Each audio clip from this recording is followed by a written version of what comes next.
আমাদের আচরণ যেন সুন্দর হয়ে যায় ইয়া আল্লাহ। আলহামদুলিল্লাহি রাব্বিল আলামিন ওয়াসসালাতু ওয়াসসালামু আলা সাইয়্যিদিল আমবিয়াই ওয়াল মুরসালিন আম্মা বা'দ ফাআউযু বিল্লাহি মিনাশ শাইতানির রাজীম বিসমিল্লাহির রহমানির রহিম আসসালাতু ওয়াসসালামু আলাইকা ইয়া রাসূলুল্লাহ ওয়া আলা আলিকা ওয়া আসহাবিকা ইয়া হাবিবাল্লাহ আসসালাতু ওয়াসসালামু আলাইকা ইয়া নবিয়াল্লাহ ওয়া আলা আলিকা ওয়া আসহাবিকা ইয়া নূরাল্লাহ। মাদানী চ্যানেলের দর্শক শ্রোতা, দেখছেন অনুষ্ঠান ম্যানার্স।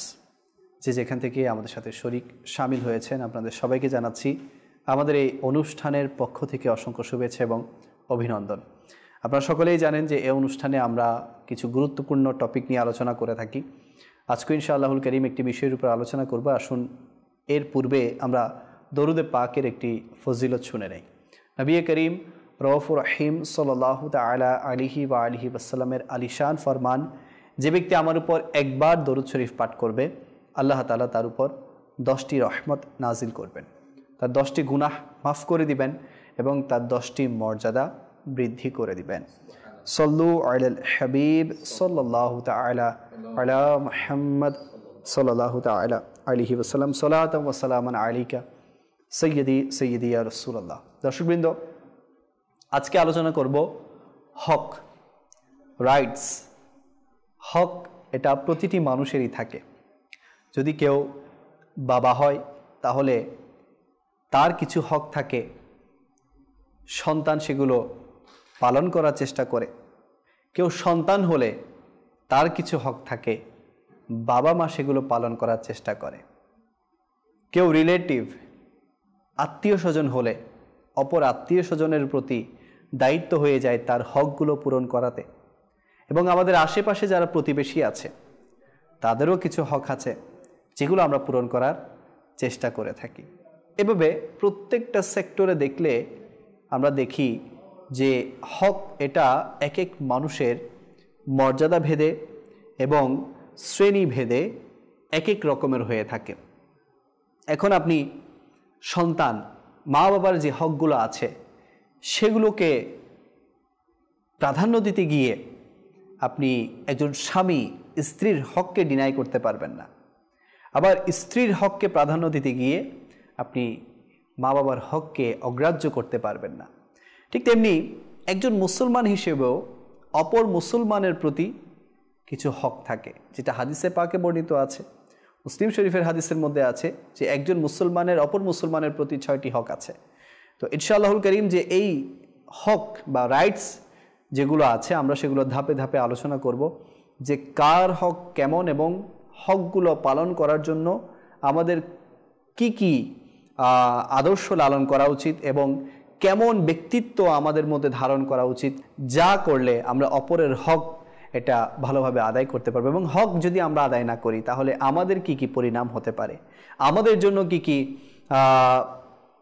কঠিন সমস্যা আসতে পারে, বা কাল কিয়ামতের দিন আমাদেরকে কি কি ফেস করতে হতে পারে, ইনশাআল্লাহুল কারীম আমরা সে সম্পর্কে জানবো। আমাদের সাথে আজকে মুবাল্লিগে দাওয়াত ইসলামী হিসেবে উপস্থিত আছেন মাশাআল্লাহ নাইমুল হায়দার ভাই। কেমন আছেন? আলহামদুলিল্লাহ আলা কুল্লি হাল। আপনি কেমন আছেন? আলহামদুলিল্লাহ আলা কুল্লি হাল। মাশাআল্লাহ নাইমুল হায়দার ভাইকে আজকে আমাদের অনুষ্ঠানে সুস্বাগতম জানাচ্ছি। তো নাইমুল হায়দার ভাই, হক নিয়ে আলোচনা করতে চাচ্ছি আমরা। তো হক এই জিনিসটা সম্পর্কে শুরুতে আপনি কি ডেফিনেশন দেবেন? হক বলতে অধিকারকে বোঝায়। জি। মনে করেন একজন মুসলমান হিসেবে একজন মুসলমানের 2টা হক। জি। একটা হচ্ছে হাক্কুল্লাহ আর হচ্ছে হাক্কুল ইবাদ। একটা সম্পর্ক ডাইরেক্ট রব তাআলা আল্লাহর সাথে, আর একটা হচ্ছে মানুষের সাথে। জি। মানুষ হিসেবে কেমন? মানুষ হিসেবে প্রথমে একজন বাবা হিসেবে যদি কেউ ধরে, একজন আমি প্রাপ্তবয়স্ক, আমি সন্তানের বাবা। বাবা হিসেবে তার সন্তানদের হক তার উপর কী বার্তায়। জি। যদি ছেলে মানুষ তাহলে বাবা, তাহলে তার স্ত্রীর ব্যাপারে স্বামী হিসেবে তার হক কী রয়েছে। আর যদি স্ত্রী হয় তাহলে স্বামীর উপর তার হক কী রয়েছে। ঠিক মা বাবার জন্য সন্তান সন্ততির। আবার যদি আমরা উপরের দিকে যাই তাহলে আমার মা বাবা। এভাবে যখন কেউ চাকরি করে তার অধীনস্থ যারা রয়েছে, আমার অধীনস্থ যারা রয়েছে তাদের হক কি রয়েছে। জি, আমি যদি কারো অধীনে চাকরি করি বেশ, তাহলে আমার যে বস আছে, আমার যে উপরে আছে, ওনারও কিছু হক আছে। ওনার হক তো ওনার জায়গায়, আমি মানুষ হিসেবে, আমি পার্সন হিসেবে দেখছি, আমার হক ওনার ব্যাপারে কি হক আদায় আমার করতে হবে। এভাবে যদি দেখতে যান, যদি আমি কোনো একটা সোসাইটিতে বসবাস করি, ওই বসবাসের জায়গা থেকে আমার আশেপাশে যে আমার প্রতিবেশী আছে তাদের কি রয়েছে। এবার যদি আমি কেয়ার করি, আমাদের যে রিলেটিভ রয়েছে, আপনি বললেন মানুষ বিয়ে শাদী করার মাধ্যমে কিংবা নানা বাড়ি, খালা বাড়ি, ফুফা বাড়ি, কতটুক পর্যন্ত, কোন পর্যায় পর্যন্ত তারা আমাদের হকদার রয়েছে, সেটাও হকের ব্যাপারে চলে আসে। জি জি। তো অ্যাজ এ মুসলমান হিসেবে প্রতিটা মানুষের উপর কোনো না কোনো হকের আওতাধীন সে থাকে, এবং তাকে ইসলামী শরীয়তে কানুন অনুসারে তাকে হকগুলো মেনটেন করতে হয়। যদি কোনো মুসলমান এলমে দিন অর্জন না করে, শরীয়তের জ্ঞান অর্জন না করে, দ্বীনের এলম অর্জন না করে, সেক্ষেত্রে সে হকগুলো আদায় করতে ব্যর্থ হয়। তো এমন কিছু হক আছে যেগুলোর কারণে সে জাহান্নামের ভাগীদার হওয়ার সম্ভাবনা থাকে। তাহলে বুঝতে হবে কার হক কতটুকু, কোন পর্যায়ের, সেটা মেনটেন করে যাতে আদায় করে। জি। এবার আসুন আল্লাহ তাআলার হকের ব্যাপারে বলছি। তো আল্লাহ তাআলার হকের সাথে যেগুলা কানেক্ট আছে সেগুলো হচ্ছে, যেমন আল্লাহ পাক যে সমস্ত বিষয় ফরজ করেছে, ফরজ ইবাদত, যে দ্বীন ইসলামের যে স্তম্ভ, ফরজ বিষয়দের প্রতি খেয়াল রাখা, যেগুলোর সাথে আল্লাহ পাকের নির্দেশ, ওই আল্লাহ পাকের নির্দেশ মানাটাই হচ্ছে আল্লাহ পাকের হক যথাযথ আদায় করা। এবং আল্লাহ পাক যে সমস্ত বিধিবিধান হুকুম দিয়েছেন, এগুলো থেকে তুমি বারণ করেছেন, যেগুলো এগুলো তুমি করো না, এগুলো থেকে তুমি বিরত থাকো, এই বিরত থাকার নাম এটা আল্লাহ পাকের হকটা যথাযথভাবে আদায় করা। জি, এগুলোর সাথে ডাইরেক্ট আল্লাহর সাথে কানেক্ট। অবশ্যই অবশ্যই। এরপর মনে করেন আল্লাহ সুবহানাহু ওয়া তাআলা, এখানে একটা ছোট্ট বিষয় আমি বলতে চাই, যে অনেকে এটা বলে থাকেন যে ভাই, যদি জিজ্ঞেস করা হয় ভাই আপনি নামাজ পড়েন না কেন, ভাই আপনি রোজা রাখেন না কেন, অনেককে জিজ্ঞেস করা হয় ভাই আপনি এই কাজটা কেন করতেছেন, আল্লাহ তো নারাজ হয়ে যাবে। তো ওরা অনেকে এটাই মানে মাইন্ডের মধ্যে নিয়ে আসে, আরে ভাই আল্লাহ মাফ করে নেওয়া, আল্লাহ মাফ করে দিবে। তো অনেক সময় আল্লাহর হকের ব্যাপারেও অনেকে মানে সচেতনতা নাই তাদের মধ্যে, বা খৌফ এটা নাই যে না আমি এটা না করলে তো পরকালে আমি বেঁচে যাব। হ্যাঁ, আল্লাহ মাফ করে নেওয়া, আল্লাহ মাফ করে দিবে, এটা ভিন্ন কথা। কিন্তু তাই বলে কি ওরা ওইটা বলে ওই যে আল্লাহর রহমত থেকে নিরাশ হয়ে না। তো আল্লাহর রহমত থেকে নিরাশ হয়ে না, আল্লাহ যেভাবে ওইটা বলেছেন, আল্লাহর কাহারিয়ত তো আছে, আল্লাহর গজবও তো আছে, আল্লাহ তো বিভিন্ন বিষয়ে ভয়ও দেখিয়েছেন। তো আল্লাহর হকের ব্যাপারে বিশেষ করে আমাদেরকে কেমন মানে আমাদেরকে হওয়া যায় যে না, যেমন নামাজ অনেকেই পড়ে না, আপনি দেখবেন অনেকেই পড়ে না, মুসলমান নামাজ পড়ে না, আল্লাহর হক আমি প্রতিনিয়ত নষ্ট করছি। তো এই ব্যাপারে কিভাবে আমাদের হক আদায়ের ব্যাপারে, বিশেষ করে আল্লাহর হক আদায়ের ব্যাপারে আমাদের ভিতরে জজবা, আমাদের ভিতরে উৎসাহ সৃষ্টি হবে, এই ব্যাপারে একটু যদি। আল্লাহ পাকের হকের ব্যাপারে একটা জিনিস খেয়াল রাখতে হবে, আমি নিজেই, আমি একজন মানুষ, আল্লাহ আমাকে ইনসান হিসেবে আশরাফুল মাখলুকাত, সৃষ্টির সর্বশ্রেষ্ঠ প্রাণী অর্থাৎ জীব হিসেবে মানুষ বানিয়ে আমাদেরকে দেহের মধ্যে প্রাণ দিয়ে আল্লাহ তাআলা আমাকে পাঠিয়েছেন। আমি একজন মানুষ। তো আমার এই পুরা বডি, তাই শুধু চোখ নয়, কান নয়, নাক নয়, হাত নয়, কান, পা, শুরু করে এভরিথিং যা আছে পুরা শরীরে, পুরা বডিটা আল্লাহ পাকের দেওয়া একটা আমানত। জি, এই আমানতটা আল্লাহ তাআলা কোথায় ইউজ করতে বলেছে সেটাও জানিয়ে দিয়েছেন। আমাদের যে সময়, যে হায়াত, এই হায়াতটা শুধু খাওয়া দাওয়া ঘুমানোর জন্য না। জি, খাওয়ার এনার্জি এটাও হালাল রুজির জন্য, কাজ করার জন্য, ইবাদতের জন্য। এই এনার্জি এটার সাথে আল্লাহ পাকের সাথে কানেক্ট, সবকিছু আছে। এখন বুঝতে হবে, আমি যদি এটার যদি মিসইউজ করি, আল্লাহ দিয়েছে আল্লাহ পাকের ইবাদত করার জন্য, বন্দী করার জন্য, ওয়ামা খালাকতুল জিন্না ওয়াল ইনসা ইল্লা লিয়াবুদুন, আমি মানব এবং দানব, জিন জাতি এবং মানব জাতিকে সৃষ্টি করেছি আমার ইবাদতের জন্য। এখন ইবাদত না করে যদি, ইবাদত বলতে কি, আল্লাহ তাআলার হুকুম আহকামের মধ্যে ইবাদত মানে শুধু নামাজ না, আল্লাহ তাআলার দেওয়া, আল্লাহ রাসূল সাল্লাল্লাহু আলাইহি ওয়াসাল্লাম যে বিধিবিধান আল্লাহ কোরআনে পাক নাজিল করেছেন, এটা হচ্ছে থিওরিক্যাল এবং প্র্যাকটিক্যাল হচ্ছে লাইফস্টাইল হচ্ছে হুজুর করিম সাল্লাল্লাহু আলাইহি ওয়াসাল্লাম কোরআনের পুরো প্র্যাকটিক্যাল যদি আপনি জীবন গ্রন্থ কোরআন গ্রন্থটা যদি দেখেন হুজুর করিম সাল্লাল্লাহু আলাইহি ওয়াসাল্লামের 63 বছরের হায়াতে জিন্দেগি এই সিস্টেম পদ্ধতি যদি মেনটেন করে এটা পুরাটাই ইবাদত। জি, তার প্রত্যেকটা চাল চলন আচার ব্যবহার খাওয়া দাওয়া এগুলো সব আচরণ। এখন আমি মুসলমান হিসেবে আল্লাহ পাকের দেওয়া বিধিবিধানগুলো কতটুকু মেনটেন করতেছি? জি, যদি মেনটেন করা না হয় সে আল্লাহ পাকের সরাসরি হকগুলো নষ্ট করতেছে। জি, জি, আল্লাহ দিছে হাত দিছে আমাকে রুজি রোজগার করার জন্য, কাউকে প্রহার করার জন্য। এখন এই যে হাত দিয়ে কাউকে মারা, মারার কারণে কি হচ্ছে? একটা আল্লাহর দেওয়া আমানতের খেয়ানত হচ্ছে, জি, জি, আল্লাহর হক নষ্ট হচ্ছে। জি, সেকেন্ড হচ্ছে কাউকে প্রহার করার কারণে কেউ মুসলিম হচ্ছে, আমি জুলুম হচ্ছে, কেউ জালিম হচ্ছে, আমি জালিম হয়ে যাচ্ছে কিনা, জি, জি, জালিমের অন্তর্ভুক্ত হয়ে যাচ্ছে কিনা। তাহলে কিছু বিষয় এমন যেটা আল্লাহর হকের সাথে সাথে আল্লাহর বান্দার হক মুসলমানের হক নষ্টের সাথে একসাথে দুইটাই নষ্ট হয়ে যায়। জি, জি, তো আমাকে খেয়াল করতে হবে আমি একজন মুসলমান, বেশক আমার কর্মকাণ্ড প্রতিটা চাল চলন আচার বিধি আল্লাহ পাক ও তার রাসূল সাল্লাল্লাহু আলাইহি ওয়াসাল্লামের দেখানো পদ্ধতি অনুসরণ করাই যাতে হয়, যাতে আল্লাহ পাক খুশি হয়। এভাবে যদি দেখেন, তাকে চোখ রাঙানো, চোখ দিয়েছে আল্লাহ তাআলা মাকে দেখার জন্য, চোখ দিয়েছেন কাবার জিয়ারত করার জন্য, মদিনায় পাকের জিয়ারত করার জন্য, কোরআনে পাকের তেলাওয়াতের জন্য।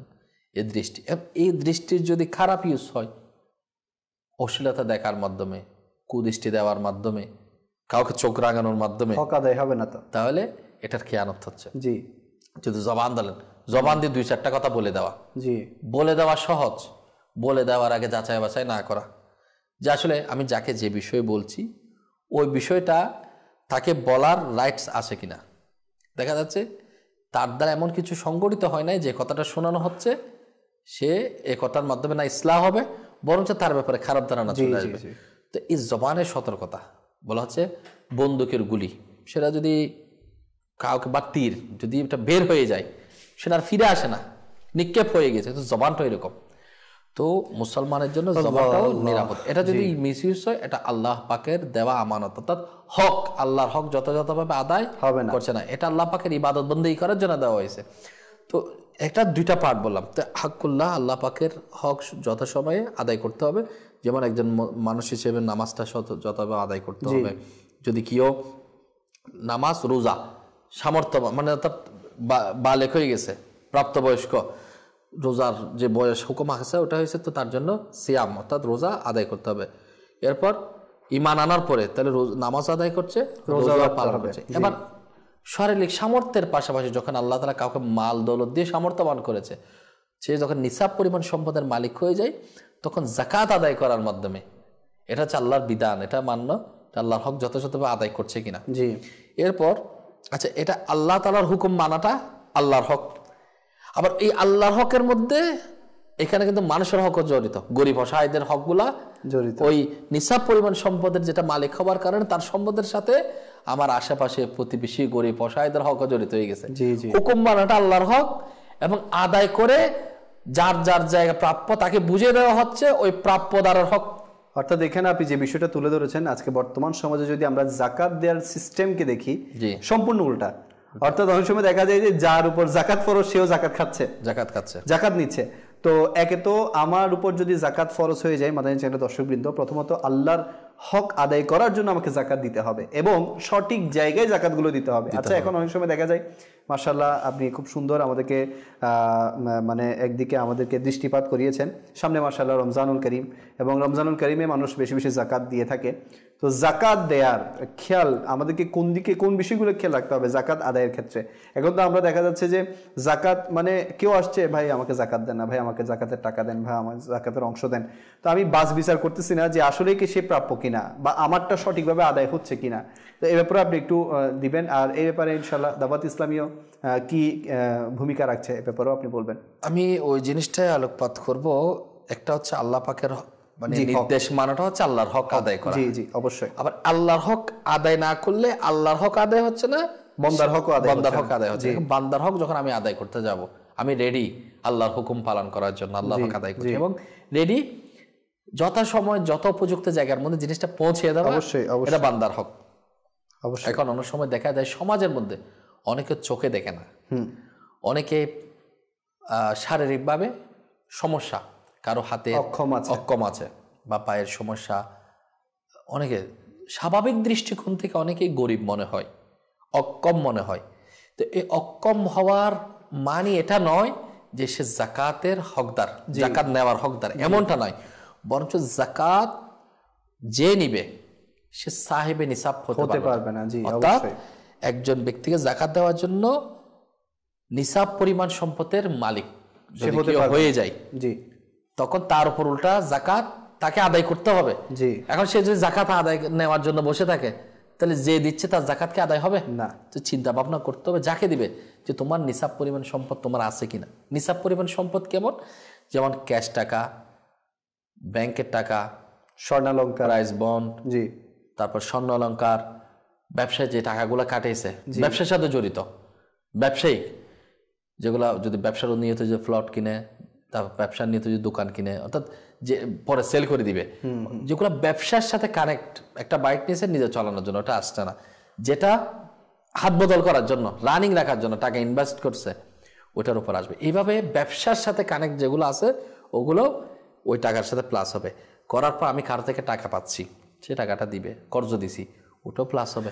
এরপর যে টাকাটা আমার ঋণ আছে ওটা বাদ দেওয়ার পর যে অ্যামাউন্টটা ক্যালকুলেট করার পর যেটা আসবে, সে অ্যামাউন্টটা যদি নিসাব পরিমাণ, নিসাব বলতে কি 52 তোলা চাঁদি, রূপা, জি 52 তোলা রূপার সম পরিমাণ অর্থ বরাবর পৌঁছে যায়, রূপা কিংবা রূপার তত সম পরিমাণ অর্থ পর্যন্ত পৌঁছে যায়, তার সে কি হয়েছে? সাহেবে নিসাব হয়ে গিয়েছে, নিসাব পরিমাণ সম্পদের মালিক হয়ে গিয়েছে।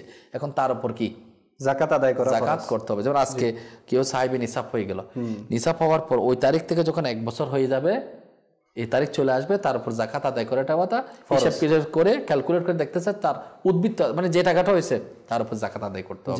এখন অধিকাংশ মানুষ কি বলে, ওই তো গরিব অসহায়, দেখতে দেখতে ভাই আমার তো কিছু নাই, ছোটখাটো একটা ব্যবসা করি। এখন মাল সামান হিসাব করলে ক্যালকুলেট দেখা যায় তার মাল সামান ক্যাশ অর্থ মনে করেন 10-15 হাজার টাকা আছে, একটা ছোট্ট অলঙ্কার আছে, সব মিলে যদি ক্যালকুলেট করে দেখা যায় নিসাব পরিমাণ 52 তোলা চাঁদির দাম কত, রূপার দাম কত, একটু আপনি স্বর্ণ অলঙ্কার দোকানে গিয়ে জিজ্ঞেস করেন স্বর্ণকারকে যে 52 তোলা রূপার বর্তমান মূল্য কত, সে মূল্য 70 হতে পারে, 60 হতে পারে, যা হয় আর কি, যেটা ক্যালকুলেট করে আসে। এই টাকা নাই কার, যার কাছে আছে সে নিবে না, বলছে কি তাকে অপরের হক আদায় করতে হবে। এই হকের সাথে মনে করেন কারো 1 লাখ আছে, ওই 1 লাখের মধ্যে আসে মাত্র 2,500 টাকা, তাহলে 1 লাখ টাকার মধ্যে 2,500 টাকা অপরের হক আছে সেখানে, গরিব অসহায়ের। এখন অনেকে মনে করে না আমার তো ভাই 1-2 লাখ টাকা, এগুলো থেকে জাকাত তো যারা বড় বড় পয়সা লাখ কোটিপতি এরা দিবে। আসলে কোটিপতির সাথে জাকাতের সম্পর্ক নাই, সম্পর্ক হচ্ছে নিসাব পরিমাণ সম্পদের মালিক হয়েছে কিনা। আজকে অনেক সমাজের মধ্যে বঞ্চিত, আজকে অসহায়, কেন? মানুষ যত উপযুক্ত জায়গার মধ্যে জাকাতটা দিতে পারছে না। মধ্যবিত্ত আছে, দেখতে সুন্দর হাসি খুশি আয়রন করা জামা ড্রেস পরে বাজার সাদের মধ্যে সুন্দরভাবে ড্রেস আপের মধ্যে চলে, কিন্তু আপনি খেয়াল করে দেখেন তাদের অর্থনৈতিক অনেক মন্দা রয়েছে। অনেক সময় দেখতে মনে হয় গরিব অসহায়, কিন্তু মাশাআল্লাহ তার ইনকাম তার সেটআপের সাথে বরঞ্চ ব্যাংক ব্যালেন্স হিসাব করে দেখা যায় তার উপর আরো কি, তার উপর জাকাত তাকেই দেওয়া লাগবে। কাউকে দেখবেন আপনি অনেক সময় বেটি হয়, মেয়েটি বিয়ে দেওয়ার জন্য অনেকে কি করে, এটা ব্যাংকের মধ্যে কি বলে ডিপিএস করে টাকা জমায় আর কি। তো আল্লাহ পাক আমাদের সুদের লেনদেন থেকে হেফাজত করুক, আমিন। দেখা যাচ্ছে 2-4-5 লাখ টাকা জমাইতে 2-4-5 লাখ টাকা জমে আছে, সে সেটা খেয়ালই করে না, মনে করছে এটা আপনি খরচের জন্য কবে রাখছেন ওটা পরের বিষয়, এটা আপনার গচ্ছিত অর্থ। এই যখন আপনার একটা অ্যামাউন্ট হয়ে গিয়েছে এটার উপর জাকাত আসবে, হক আদায় করা। তো এখন বললাম তাহলে নামাজ আদায় করা, রোজা আদায় করা। এখন শারীরিক শক্তির পাশাপাশি মালি যখন ভাবে যখন সে নিসাব পরিমাণ সম্পদের মালিক হয়, তার উপর এটা হচ্ছে বান্দার হক, সেখানে কানেক্ট হয়ে যায়। এরপর হচ্ছে ফরজ হজ আদায় করা। এখন হজ করবো আমি, হজ করবেন আপনি, কিন্তু এই হজ আদায় করতে গিয়ে এটা আল্লাহর হক, আল্লাহর নির্দেশ। যখন আল্লাহ পাক কাউকে সামর্থ্য কতটুক এতটুকু অর্থ হয়ে গেল যে যতদিন পর্যন্ত সে হজ চলাকালীন অবস্থায় তার পরিবারের জন্য ভরণ পোষণে যা যা দরকার সেগুলো যদি সে ঘুরে ফিরে আসতে পারে, তত সময় পারলে তার উপর হজ ফরজ হয়ে যায়। এখন অধিকাংশ মানুষ মেয়ে বিয়ে দেওয়ার পরে, তারপরে ছেলেকে ডাক্তার বানানোর পরে, সেটেল হওয়ার পরে, এরকম দেখতে দেখতে অনেক মানুষ কবর চলে গেছে। অথচ আল্লাহ রাসূল সাল্লাল্লাহু আলাইহি ওয়াসাল্লাম হাদিস মুবারাকার মধ্যে ইরশাদ করেছেন, খুলাসা হচ্ছে এরকম, যদি কেউ হজ ফরজ হওয়া অবস্থায় হজ করলো না, সে ইহুদি হয়ে মরুক না খ্রিস্টান হয়ে মরুক, এটার কি দায়ভার আল্লাহ রসুল সাল্লাল্লাহু আলাইহি ওয়াসাল্লাম নিচ্ছেন না? আল্লাহ আল্লাহ সে যেভাবে মরুক, তো আল্লাহ তাআলার হক এটা অবশ্যই পালন করতে হবে। আল্লাহ পাকের বিধিবিধান আমাদেরকে মেনে নিতে হবে। অনেক সময় দেখা যায় এই আল্লাহ তাআলার দ্বীন ইসলাম অনেক সহজ, কঠিন না। আল্লাহ রসুল সাল্লাল্লাহু আলাইহি ওয়াসাল্লামকে জিজ্ঞেস করে, ইয়া রাসূলুল্লাহ সাল্লাল্লাহু আলাইহি ওয়াসাল্লাম, জীবনে কতবার হজ করা ফরজ? যদি বলতো প্রতি বছর, তাহলে প্রতি বছর ফরজ হয়ে যেত। তো বান্দা উম্মতের সামর্থ্য কতটুকু, আল্লাহ রসুল সাল্লাল্লাহু আলাইহি ওয়াসাল্লাম উম্মতের দরদি, জি, কতটুকু করলে উম্মতকে বাঁচানো যায় ওই পদ্ধতি আল্লাহ রসুল সাল্লাল্লাহু আলাইহি ওয়াসাল্লাম জানেন, শরীয়তের বিধিবিধান করে দিয়েছেন। আল্লাহ রসুল সাল্লাল্লাহু আলাইহি ওয়াসাল্লাম যেটা বলেছেন এটাই শরীয়তের বিধান। বলেছেন সামর্থ্যবানদের জন্য জীবনে একবার, পুরা জীবনে একবার বলে নাই, সুবহানাল্লাহ, সামর্থ্যবান যদি কেউ একবার করে ফেলে, এর জন্য আর পরবর্তীতে করলে এটা সওয়াব পাবে, নফল হয়ে যাবে, কিন্তু গুনাহ হবে না। ফরজ হচ্ছে একবার, সামর্থ্যবানদের উপর, তাও গরিবের জন্য না। তো এইভাবে আল্লাহর হক এটা আমাদের খেয়াল রাখতে হবে। আসলে নাইম ভাই, আল্লাহর হকগুলো না খুব ইজি পালন করা, মানে আমরা এগুলোকে কঠিন বানিয়ে ফেলেছি। নামাজ, এটা 5 ওয়াক্ত নামাজ, যারা নামাজি তাদের জন্য এটা কোনো মানে মনে হয় যে না এটা আমার একটা দৈনন্দিন কাজ, এটা মানে আদায় টাইম হয়েছে আদায় হয়ে যায়। কিন্তু যারা এটাকে বোঝা হিসেবে নিচ্ছে, যারা এটাকে মনে করছে অনেক কঠিন বিষয়, তাদের জন্য কিন্তু কঠিন হয়ে যাচ্ছে। তো আমরা এগুলোকে সহজ হিসেবে নেই। আর আল্লাহ তাআলার হকের ব্যাপারে মাশাআল্লাহ আমার নাইম ভাই খুব সুন্দরভাবে তো বলেছেন। এবং জাকাতের বিষয়ে আমি বলবো যে অনেকেই বুঝেন না যে আমার জাকাত আমি কোথায় দিলে আদায় হবে। তো আমি বলবো যে আপনি তো প্রথমে সার্চ করবেন আপনার আত্মীয় স্বজনের মধ্যে, যেহেতু হকদার হচ্ছে তারাই বেশি আগে, এখানেও কিন্তু আপনাকে হকদার কারা বেশি সেটাও লক্ষ্য রাখতে হবে। তো জাকাত আপনি যাদেরকে দিবেন, আপনার রিলেটিভের মধ্যে, আপনার আত্মীয় স্বজনের মধ্যে, আপনার পাড়া প্রতিবেশীর মধ্যে যারা বেশি হকদার এই জাকাত নেওয়ার, তাদেরকে দিবেন। এবং আমাদের আলহামদুলিল্লাহ দাওয়াত ইসলামের বিভিন্ন প্রতিষ্ঠান আছে যেখানে অনেক তলাবা, অনেক ছাত্ররা অধ্যয়নরত আছেন এবং মাদ্রাসায় ফি সাবিলিল্লাহ অনেককে অধ্যয়ন করানো হয়। তো আমি বলবো যে আপনারা দাওয়াত ইসলামীকেও ডোনেট করতে পারেন, যেগুলোর মাধ্যমে ইনশাআল্লাহুল করিম আপনাদের জাকাতগুলো সঠিক জায়গায় পৌঁছাবে এবং সঠিক জায়গায় খরচ হবে। তো আলহামদুলিল্লাহ খুব সুন্দরভাবে আমরা আল্লাহ তাআলার হকের ব্যাপারে জানলাম যে আল্লাহ তাআলার হক এটা খুব সিম্পল। আপনি দেখেন, মালিভাবে যখন আপনি ক্যাপাবেল হবেন, আর্থিকভাবে যখন আপনি সেটেলমেন্ট হবেন, তখনই কিন্তু বাকি দুইটা হকের ব্যাপারে আসতেছে, সেটা কি জাকাত আর হজ। নতুবা আপনি তো ইমানদার, আলহামদুলিল্লাহ আমরা জন্মগতভাবে মুসলমান হয়ে আমরা দুনিয়াতে আসি, মুসলমানের ঘরে আমরা জন্মগ্রহণ করি। তো এটা তো আলহামদুলিল্লাহ আমাদের নসিব হয়ে যায়। শুধু দুইটা বিষয়ের উপর আমাদেরকে গুরুত্ব আরোপ করতে হয়। তাও একটা জিনিস তো বছরে শুধু একবারই আসে, রোজা, এটা একবারই আসে। তো এটা আর দৈনন্দিন 5 ওয়াক্ত নামাজ, এই বিষয়গুলো যদি আমরা একটু খেয়াল রাখি আর গুনাহ থেকে যদি আমরা বেঁচে যাই, তাহলে আল্লাহ পাকের হকের ব্যাপারে ইনশাআল্লাহুল করিম আমরা অনেকটুকু সজাগ থাকতে পারবো এবং আল্লাহ পাকের দয়া আমাদের নসিব হতে থাকবে। তো আল্লাহ তাআলার হক তো গেল, এবং অপরদিকে যদি আমরা তাকাই বান্দার হক, এটাও কিন্তু বিশাল একটা চ্যাপ্টার। বান্দার হক, পশু পাখির হক, এরপর ছোট ছোট মাখলুকের হক। আপনি দেখেন যে শুধু বান্দার হক না, আল্লাহ রাসূল সাল্লাল্লাহু আলাইহি ওয়াসাল্লাম জন্তু জানোয়ারদেরও হক আদায় করেছেন, পশু পাখিদেরও হক আদায় করেছেন। তো আমাদেরকে এই বিষয়গুলো খেয়াল রাখতে হবে। আমি যদি শুরুতেই মাখলুকের হকের দিকে যাই, বান্দার হকের দিকে যাই, তাহলে অনেকেই হুজুর মনে করে শুধু মা বাবার খেদমত করে এটা সন্তানের উপর হক। মা বাবারও যে হক আছে যে সন্তানকে সঠিকভাবে লালন পালন করে, এটা অনেকে মনে করে যে আরে না ওদের কি, আর ওরা লালন পালন হবে আর কি। তো এই বিষয়ে আমি শুরু করতে চাইবো বান্দার হক ব্যাপারে, যে সন্তানের যে একটা হক আছে মা বাবার দিক থেকে, মা বাবা সন্তানকে লালন পালন করবে, সুশিক্ষা দিবে। তো এই বিষয়ে আপনি একটু আলোচনা করুন। আজকে আমরা এদিকে কতটুকু দৃষ্টিপাত দিচ্ছি? একজন মুসলমান যখন সে যদি মা বাবার কাতারে দাঁড়ায়, একজন মা কিংবা বাবা, প্রথমে বাচ্চা জন্ম দেওয়ার আগে, অর্থাৎ বলা হচ্ছে কেউ বিবাহ করবে, তো বিবাহ করার সাথে সাথে তার স্ত্রীর হক আর মেয়ের দিক থেকে স্বামীর হক, পরস্পরের হকের ব্যাপারে সাথে সাথে বিবাহ করা মানে সন্তান সন্ততি আল্লাহ পাক দিবে ইনশাআল্লাহ। তো সন্তান সন্ততির হকের ব্যাপারেও জ্ঞান অর্জন করা ইসলামী দৃষ্টিকোণ থেকে সেটাও ফরজ হয়ে যায়। এখন অনেকে সে বিষয়ে কোনো জ্ঞানই রাখে না, মনে হয় জন্ম দিব, তার প্রথম স্বপ্ন সে ছেলেকে দুনিয়ার মধ্যে প্রতিষ্ঠিত করবে।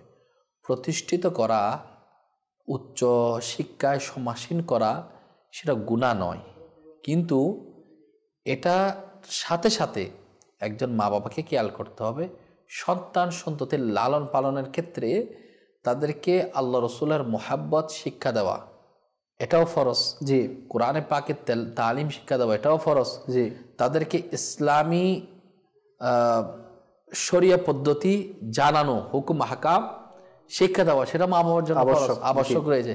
কিন্তু অনেক মা বাবা সেটার ব্যাপারে উদাসীন, মনে করছে তাকে আমি একটা ভালো আপনার কিন্ডার গার্ডেনে ভর্তি করালাম, ভালো কেজিতে ভর্তি করালাম, ভালো স্কুলে অ্যাডমিশন নিয়ে দিলাম, প্রাইভেট বিশ্ববিদ্যালয়ে পড়ার ব্যবস্থা করে দিলাম, উচ্চতর ডিগ্রির জন্য ইউরোপে কিংবা আমরা আমেরিকাতে সেটেল করার ব্যবস্থা করে দিলাম, আমি হকটা আদায় করেছি।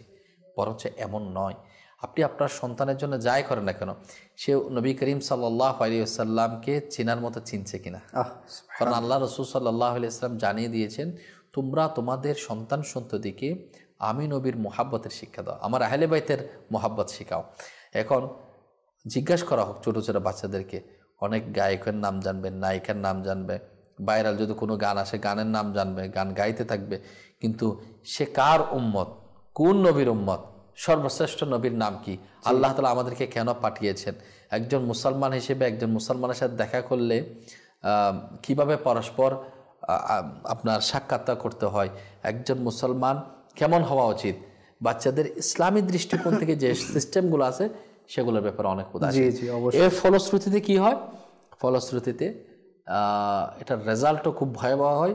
খুব বেশি দিন হয় না, যখন সে প্রাপ্তবয়স্ক হয়, সে সেটেল হয়ে যায়, তখন তার তো মা বাবার হকের ব্যাপারে তো শেখায় নেই, মা বাবাকে কেমন ইজ্জত করতে হয়, বড়দেরকে কিভাবে সম্মান করতে হয়, ছোটদেরকে কিভাবে স্নেহ করতে হয়, ইসলামের দৃষ্টিকোণ থেকে এর বিধান কি, তখন সে না জানার কারণে সেই মা বাবাকে পস্তাতে হয়, সেই মা বাবাকে কোথায় ফেস করতে হয়, তাদেরকে বৃদ্ধাশ্রমের মধ্যে দিয়ে আসে। এটার মূল কারণ হচ্ছে সন্তান সন্ততিকে ইসলামী শিক্ষায় শিক্ষিত না করা। একটা জিনিস খেয়াল করতে হবে, কেউ ইসলামী শিক্ষায় শিক্ষিত করলো, বোঝালো, এরপরে যদি সে না করে সেটা তার নসিব, কিন্তু একজন মা বাবাকে তার সন্তানের হকটা আদায় করছে কিনা, একটা প্রথম হকটা কি অনেকে এটাও জানে না। একজন মা বাবার জন্য তার সন্তান সন্ততির জন্য প্রথম হক হচ্ছে পক্ষে একটা ভালো নাম রাখা। অথচ নামের ক্ষেত্রে দেখবেন সে নায়কের সাথে, গায়িকার সাথে, দুনিয়ার কোনো ভাইরালের সাথে এমন, এখন তার নামটা কি ইসলামী শরীয়ত সম্মত কিনা সেটাও দেখছে না, সেটার অর্থ কি এমন, সে অর্থ কেমন সেটা না দেখে সে নাম রাখছে। প্রথম হকটাই তো সে কি করতেছে। দর্শকবৃন্দ, অনেকে বলা হচ্ছে কিতাবের মধ্যে এসেছে অনেকে নামের কারণে জান্নাতে চলে যাবে, ভালো নামের কারণে। তো আমাদেরকে আসলে আমার হুজুর যেটার বিষয়ে আমাদেরকে খুব বেশি দৃষ্টি দিয়েছেন এবং গুরুত্বারোপ করেছেন যে সন্তানের যে হকগুলো আছে একজন মায়ের প্রতি, একজন বাবার প্রতি, অর্থাৎ একজন মা বাবা সন্তানের যে যে বিষয়গুলোকে খেয়াল রাখতে হবে, সেই বিষয়গুলোর মধ্যে সবচেয়ে গুরুত্বপূর্ণ বিষয় হচ্ছে আল্লাহ এবং তার রাসূলের ব্যাপারে তাদেরকে তাগিদ দেয়া। আল্লাহ এবং তার রাসূলের প্রতি যখন আপনি আপনার সন্তানদেরকে তাগিদ দিবেন, শিক্ষা দিবেন, মহব্বত দিবেন, ভালোবাসা দিবেন, তখন আপনারই বেনিফিট হবে। জি হ্যাঁ, তারা বড় হয়ে আপনার অনুগত হবে, তারা বড় হয়ে আপনার কথা শুনবে, তারা বড় হয়ে আপনার সেবা করবে, তারা বড় হয়ে আপনার খিদমত করবে। আজকে যাদের অভিযোগ থাকে, আমার মা, আমার বাচ্চা তো আমার কথা শুনে না, আমার ছেলে তো আমার কথা শুনে না, আমার মেয়ে তো আমার অবাধ্য হয়ে যাচ্ছে, এরকম কথাগুলো আপনাদেরকে আর শুনতে হবে না, এরকম বিষয়গুলো আপনাদেরকে আর ফেস করতে হবে না, যখন আপনারা ছোট থাকতেই সন্তানের যে হকগুলো ছিল সেগুলো যদি আদায় করতেন। এরপর মনে করেন যদি কেউ মনে করে একজন সন্তান হিসেবে তার মা বাবার হকের ব্যাপারে, জি, তো মা বাবার হকের ব্যাপারে আল্লাহ রাসূল সাল্লাল্লাহু আলাইহি সাল্লামের মাধ্যমে আল্লাহ তাআলা দ্বীনকে পরিপূর্ণ করে দিয়েছেন। দ্বীন ইসলাম, জি, ইসলাম, দ্বীন ইসলামকে আল্লাহ তাআলা পরিপূর্ণ করে দিয়েছেন, মানে এখানে কোনো বিষয় অপূর্ণতা নেই। জি, হুজুর করিম সাল্লাল্লাহু আলাইহি ওয়াসাল্লামের মাধ্যমে একেবারে পূর্ণতা লাভ করেছেন। কেউ যদি বলে যে এই জিনিসটা ইসলামে বাকি আছে, তো তার ঈমান কতটুকু আছে সেই জানে। কারণ একবার জিজ্ঞেস করা হলো, ইয়া রাসূলুল্লাহ সাল্লাল্লাহু আলাইহি ওয়াসাল্লাম, আমার আব্বাও হায়াতে আছে, আমার আম্মাও আছে, তো আমি বেশি কাকে প্রাধান্য দিব? দেখেন হুজুর করিম সাল্লাল্লাহু আলাইহি ওয়াসাল্লামের সলিউশন কেমন, যে কারো হক আদায় করতে গিয়ে যাতে কারো হক থেকে কেউ যাতে বঞ্চিত না হয়। জি, জি, কেমন সুন্দর তাগিদ হুজুর সাল্লাল্লাহু আলাইহি ওয়াসাল্লামের। সুবহানাল্লাহ, বলল যে খেদমতের ক্ষেত্রে তোমার মা বেশি হকদার। জি, খেদমত পাওয়ার ক্ষেত্রে তোমার মা হকদার বেশি, আর সম্মান পাওয়ার ক্ষেত্রে তোমার বাবা হকদার বেশি। দেখেন সলিউশনটা কেমন। হুজুর করিম সাল্লাল্লাহু আলাইহি ওয়াসাল্লাম, হুজুর করিম সাল্লাল্লাহু আলাইহি ওয়াসাল্লামের জাহিরি হায়াত মোবারকা যখন শিশু অবস্থায় ছিল, আমার নবী সাল্লাল্লাহু আলাইহি ওয়াসাল্লাম যে হালিমা সাদিয়া রাদিয়াল্লাহু তাআলা আনহা আমার নবী সাল্লাল্লাহু আলাইহি ওয়াসাল্লামকে দুধ পান করিয়েছিলেন। জি, তো হুজুর করিম সাল্লাল্লাহু আলাইহি ওয়াসাল্লাম দুধ পান করে, অর্থাৎ এক পাশ দুধ পান করে অপর পাশ রেখে দিয়েছেন, কারণ হালিমা সাদিয়া রাদিয়াল্লাহু তাআলা আনহার সন্তান আছে। হুজুর করিম সাল্লাল্লাহু আলাইহি ওয়াসাল্লাম দুধ ভাইয়ের হকের প্রতি খেয়াল রাখছেন যে নিজে যদি দুধ পান করে ভাইয়ের হক যাতে নষ্ট না হয়, দুধ ভাইয়ের হক। হুজুর করিম সাল্লাল্লাহু আলাইহি ওয়াসাল্লাম হকের ব্যাপারে, অর্থাৎ শিশু অবস্থায় মায়ের কুলে ইসলামের ইতিহাসের মধ্যে বড় কিছু হকের ব্যাপারে শিক্ষা দিয়ে যাচ্ছে। আজকে দেখবেন শুধু পরিবার নয়, পরিবার বলেন, রাজনৈতিক প্রেক্ষাপট বলেন, তারপর আপনার ধর্মীয় অঙ্গন বলেন, তারপরে কলেজ ইউনিভার্সিটি বলেন, ব্যবসা বাণিজ্য বলেন, চারিদিক দিয়ে হকের ব্যাপারে খুবই অসতর্কতা মানুষ। জি জি, অবশ্যই। মানুষ চায় কিভাবে কাকে ঠকিয়ে কেউ আমি এখানে বসলাম, এই বসা আমি কার, মানে এই সিটটা আমি ধরে রাখার জন্য কার হক নষ্ট হচ্ছে, যাচ্ছে আমার কোনো দেখার বিষয় না, যেটা বর্তমান প্রেক্ষাপট, অবশ্যই অবশ্যই বর্তমান সমাজ ব্যবস্থার মধ্যে এখান থেকে আমাদেরকে বেরিয়ে আসতে হবে। হয়তো কারো কেউ হয়তো মসজিদের প্রধান, কেউ এলাকার প্রধান, কেউ দেখা যাচ্ছে কোনো একটা কারখানার প্রধান, মানে যার যার স্থানের মধ্যে উপরস্থ এবং অধীনস্থ আসা, এবং কি পরিবারের মধ্যেও অবশ্যই কেউ না কেউ লিড করে। দামাত বারকাতুহুল আলিয়া তো এটাও পর্যন্ত আমাদেরকে উৎসাহ দিয়েছেন। ধর অনেক সময় অনেক বড় সাকসিয়ত হতে পারে, অনেক ওয়েল নোন পারসন হতে পারে, ধরেন সেটা দুনিয়াবি ক্ষেত্রে হোক, মাযহাবি ক্ষেত্রে হোক। এখন ধরেন কোনো একটা সরকারি লাইন, কোনো একটা কাজের লাইন, সেটা ইউটিলিটি বিলের ক্ষেত্রে হোক, তারপর আপনার বোর্ডিং পাসের জন্য হোক, অনেক সময় অনেকজনকে লাইন ধরতে হয়। এখন দেখা যাচ্ছে কোনো একজন ফেমাস পার্সন সেখানে গেছে, ধরেন মাযহাবি কোনো পার্সন, আমি বলতেছে যে সেখান থেকেও যাতে ফায়দা না নেওয়া হয়। অর্থাৎ আমি গেলাম, এখন আমাকে সবাই চিনে, এখন লাইনে যারা আছে তারা বললো যে ভাই আপনি সামনে চলে যান, মানে মহব্বতের কারণে। তো আমি বলছে না, এরা যে এতক্ষণ দাঁড়িয়ে আছে, আমি যদি সামনে চলে যাই এদের হক সবার তো নষ্ট হয়ে যাচ্ছে।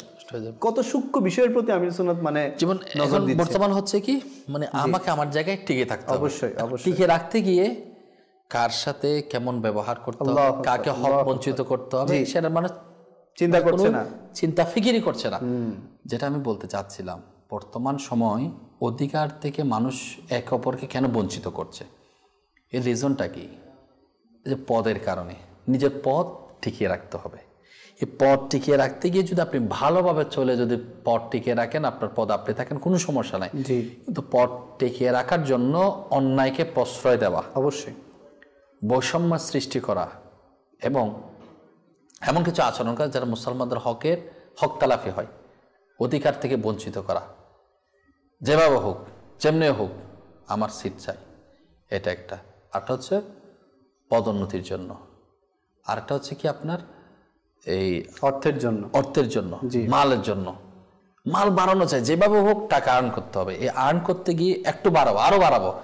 এখন কর্মচারীকে যতটুকু অধিকার ততটুকু যদি দেওয়া না হয়, বেশি যদি খাটায় মারানো হয়, এরপর অর্থ কোন দিক থেকে আসতেছে, অর্থের যথাযথ ব্যবহার না করে ওই জাকাত দেওয়ার কথা জাকাত না দেয়া। একটা হচ্ছে আল্লাহ পাকের বিধিবিধান না মানে, ফরজ ওয়াজিব না মেনে, শুধু ফরজ ওয়াজিব মানার পরেও আমার ভালো টাকা দেখে কিন্তু আশেপাশে মানুষের হক আছে।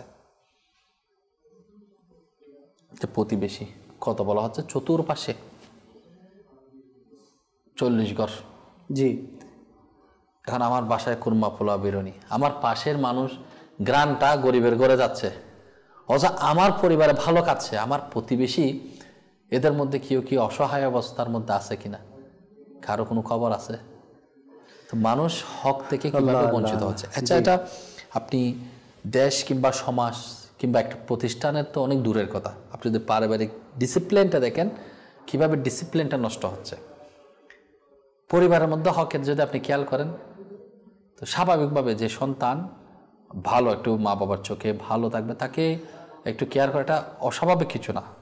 ভালোকে সবাই কদর করে, তার মানে এটা না, দেখা যাচ্ছে অনেক সময় অনেক জায়গার মধ্যে ভালোকে প্রাধান্য দেয় না, টাকাকে প্রাধান্য দেয়। জি জি, যে বেশি টাকা কামায় তার সমাদর বেশি, তাকে ইজ্জত বাড়িয়ে দিচ্ছে, তাকে স্নেহ বাড়িয়ে দিচ্ছে। জি জি, বা কার দ্বারা দেখতেছে ভবিষ্যৎ উজ্জ্বল বেশি, তখন তারা এত বেশি কেয়ার করা হচ্ছে, এটা দৃষ্টিকটু মনে হয় অনেক সমাজ ব্যবস্থা। আমি পরে রাখলাম একটা পরিবারের মধ্যে দেখতেছি কিভাবে ডিসিপ্লিনটা নষ্ট হচ্ছে।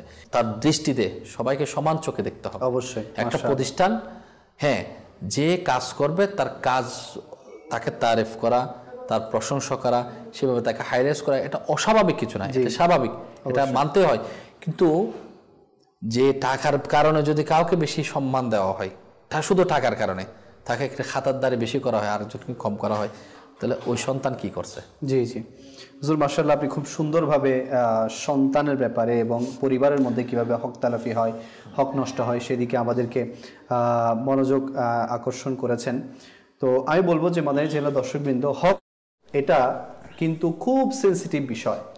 আমরা মনে করি যে এটা খুব সহজ বিষয়, যে আচ্ছা হয়ে যাচ্ছে আর কি, সমস্যা নাই। হুজুর বললো যে সমস্যাই বা কি হবে, একজন সন্তানকে বেশি কেয়ার করলাম, আরেকজনকে কম করে করলাম না। কিয়ামতের দিন প্রত্যেকটা বিষয়ের হিসাব নেওয়া হবে, প্রত্যেকটা বিষয়ের হিসাব নেওয়া হবে। তাহলে চিন্তা করুন যে আল্লাহ তাআলা তো আপনাকে মা পাঠিয়েছেন, বাবা হিসেবে পাঠিয়েছেন, আপনার 3টা থাকলে 3টার জন্য, 2টা সন্তান থাকলে 2টার জন্য। এখন আপনি একজনকে ভালো চোখে দেখছেন, একজনকে খারাপ চোখে দেখছেন, তাহলে হক তালাফি হচ্ছে। আচ্ছা, গেলাম পরিবারের কথা একদিকে। এখন যদি আমরা দেখি যে শ্রমিকের কথা, যেখানে কিতাবের মধ্যে এসেছে যে শ্রমিকের মাথার ঘাম পায়ে পড়ার আগে, তাদের শুকানোর পূর্বেই যাতে তাদের পারিশ্রমিক দিয়ে পেমেন্ট করে দেওয়া হয়। অথচ দেখেন এখন বর্তমান সমাজে আপনি দেখেন, সেটা কমার্শিয়াল সেক্টর হোক বা আপনার যে কোনো একটা ডেইলি লেবারের কাজ হোক, লেবারদের প্রতি, বিশেষ করে এমপ্লয়ীদের প্রতি বসের যে একটা আপনি যে অবস্থা সৃষ্টি হয়েছে এখন বর্তমানে, কিছু একটা উল্টাপাল্টা হলেই এমপ্লয়ির স্যালারি আটকে দেয়। ডেইলি লেবার যারা আছে, লেবারদের স্যালারি দেয় না, তাদের উপর খারাপ আচরণ করা হয়, প্রহার পর্যন্ত করা হয়। আপনি যেটা বললেন, গালিগালাজ করা হয়। তো এই ব্যাপারে আমাদের আচরণ কেমন হওয়া উচিত? যে আমরা একে তো তার যেটা হক পারিশ্রমিক সেটা তো দিচ্ছি না, আরো উল্টো কি করছি, তার উপর খারাপ আচরণ করে তার মনের মধ্যে আমি কষ্ট দিচ্ছি। এ ব্যাপারে আপনি কি বলবেন? এটা তো মুসলমানদের প্রতি চোখ রাঙিয়ে কথা বলা। জি, কোনো মুসলমানকে, এটাও তো এক ধরনের হক তালাফি, এটা তো গুনাহে কবিরা। কাউকে চোখ রাগিয়ে কারোর সাথে আচরণ করা, খারাপ বিহেভ করা, এটা কবিরা গুনার অন্তর্ভুক্ত, সেটাও গুনাহের কাজ। আর আপনি যদি খেয়াল করেন, টাকা আটকে দেওয়া, তার প্রাপ্য তাকে বুঝিয়ে দিন। তাকে 1-2বার বোঝানোর পরে যদি না বুঝে, তখন সে আপনি একটা পদক্ষেপ নিতে পারেন, তাকে বরখাস্ত করা, যে এটা কোম্পানির সিস্টেম পদ্ধতি আছে। কিন্তু আপনার মনোমালিন্য হলে তাকে আপনি ছাঁটাই করে দিবেন। তার তো রুজি রোজগারের ব্যবস্থার জন্য একটা টাইম দেওয়া, সময় দেওয়া, পদ্ধতি, বাকি তাকে হুঁশিয়ারি করা, নোটিশ না দিয়ে আপনি তাকে সতর্ক না করে তাকে আপনি যেমন ইচ্ছে তেমন করে দিলেন, তো তার হকের ব্যাপারে আপনার যেটা তার জিম্মা, আপনার অধীনে আছে, মানে আপনার জিম্মায় আছে, তো কতটুকু হক এখানে আরো বাহবা দেয়া হয় যে আমি অমুকের স্যালারি আটকে দিয়েছি, আমি তমুকের বেতন আটকে দিয়েছি। তো নিজের মধ্যে একটা বাহবা অনেকে কাজ করে থাকে। তো এই বিষয়গুলো আসলে আল্লাহ পাকের খৌফ করা উচিত, যে বান্দা হয়তো বা আমার বুঝে আসতেছে না তার কাজ নিয়ে বা তাকে নিয়ে, আপনি তাকে নোটিশ দিয়ে দেন, ভাই ঠিক আছে আপনার কাজ আমার পছন্দ হচ্ছে না, আপনি চলে যান। হ্যাঁ, বিগত যে কয়েকদিন কাজ করেছেন আপনি সেগুলো পারিশ্রমিক নিয়ে যান।